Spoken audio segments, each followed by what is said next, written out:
رسول اللہ صلی اللہ علیہ وسلم نے فرمایا، اوس بن اوس رضی اللہ تعالیٰ عنہ بیان کرتے ہیں، آدمی صبح سویرے من غسل واغتسل، غسل کرتا ہے، غسل کرنے کا حکم دیتا ہے۔ محدثین نے اس کا دوسرا معنی یہ بھی کیا، اچھی طرح غسل کرتا ہے۔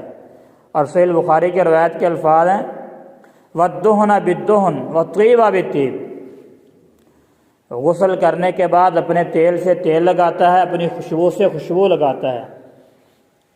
ثم مشى إلى المسجد، پھر پیدل مسجد کی طرف آتا ہے، گاڑی پہ نہیں، پیدل آتا ہے، موٹر سائیکل، گاڑی، کار وغیرہ پہ نہیں آتا بلکہ پیدل چل کر آتا ہے۔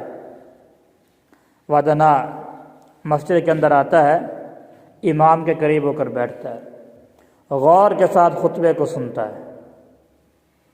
اللہ نے جتنی توفیق عطا فرمائی تھی امام کے آنے سے پہلے اس نے وہ رکعتیں ادا کی، لیکن امام کے جب خطبہ دینا شروع کیا خطیب نے، اس وقت غور کے ساتھ وہ خطبہ سنتا ہے، اس قدر غور کے ساتھ، حدیث مبارکہ کے الفاظ ہیں کہ وہ اب صف کے ساتھ بھی نہیں کھیلتا، کسی تنکے کے ساتھ بھی نہیں کھیلتا۔ بچے شور کر رہے ہیں، کوئی آپس میں باتیں کر، ان کو یہ بھی نہیں کہتا اس کو خاموش ہو جاؤ، اگر یہ کہتا اس کا جمعہ ضائع ہو جاتا ہے۔ غور کے ساتھ، کسی طرف کوئی توجہ نہیں ہے، غور کے ساتھ خطبہ سن لیتا ہے۔ ہم سب نماز پڑھتے ہیں، آ کے سنتے ہیں، تھوڑی سی پابندی ہے، وقت پہ آئیں، امام کے آنے سے پہلے آ جائیں۔ اور اس کے ساتھ اگر میں دوسری حدیث مبارکہ کو بھی آپ حضرات کے سامنے رکھوں تو بات مزید واضح ہو جائے گی۔ جو آدمی پہلے وقت کے اندر مسجد کے اندر آتا ہے، اللہ وحدہ لا شریک، دوسرے اجر کے ساتھ یہ بھی اجر عطا فرماتے ہیں، کیا؟ اونٹ کی قربانی کے برابر اس کو اجر عطا فرماتے ہیں۔ دوسرے نمبر پر آتا ہے گائے کی قربانی۔ اس طرح 5 حصے بنا کے فرمایا کہ اس کو اس قربانی کا اجر ملتا ہے۔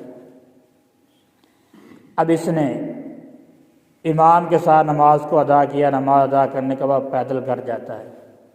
ہم میں سے جس کا مسجد کے ساتھ بالکل ساتھ کے اندر گھر موجود ہے، کم از کم 10 قدم تو اس کے بھی ہوں گے نا۔ حدیث کے الفاظ ہیں کہ جو آدمی پیدل چل کر آتا ہے، اس آدمی کے لیے اللہ وحدہ لا شریک 1 قدم کے بدلے من اجر سنۃ صیامھا و قیامھا، صرف 1 قدم، 10 12 15 نہیں، حالانکہ ہمارے اتنے قدم بن جاتے ہیں، صرف ایک قدم کے بدلے 1 سال مسلسل روزہ رکھنے اور رات کو قیام کرنے کے برابر وحدہ لا شریک اس کو اجر عطا فرماتے ہیں۔ اگر ہم یہ پابندی کریں، کوئی مشکل تو نہیں ہے، سب جمعہ پڑھنے آتے ہیں۔ ہماری عادت یہ ہوتی ہے کہ ہم ان ٹائم آتے ہیں، بس امام اب جو ہے نا مصلی پہ کھڑا ہونے لگا، خطبہ ختم کرنے لگا، ہم اس وقت جو ہے ہماری حاضری لگ جائے۔ علماء اور فقہاء لکھتے ہیں جب خطیب منبر پر بیٹھ جاتا ہے، جو اجر و ثواب لکھنے والے فرشتے ہوتے ہیں اور رجسٹر بند کرتے ہیں، امام کا آ کر خطبہ سننے لگ جاتے ہیں۔ علماء نے اس حدیث مبارکہ کے تحت لکھا ہے کہ اس آدمی کو جو لیٹ آتا ہے، جان بوجھ کر گھر بیٹھا رہتا ہے، کوئی عذر نہیں ہے، جان بوجھ کر لیٹ آتا ہے، جب امام خطبہ دے رہا تو اس وقت آتا ہے، اس کا جمعہ نہیں ہوتا، صرف نماز کا اجر ملتا ہے اس کو۔ اس لیے ہمیں کوشش کرنی چاہیے کہ ہم پہلے آئیں۔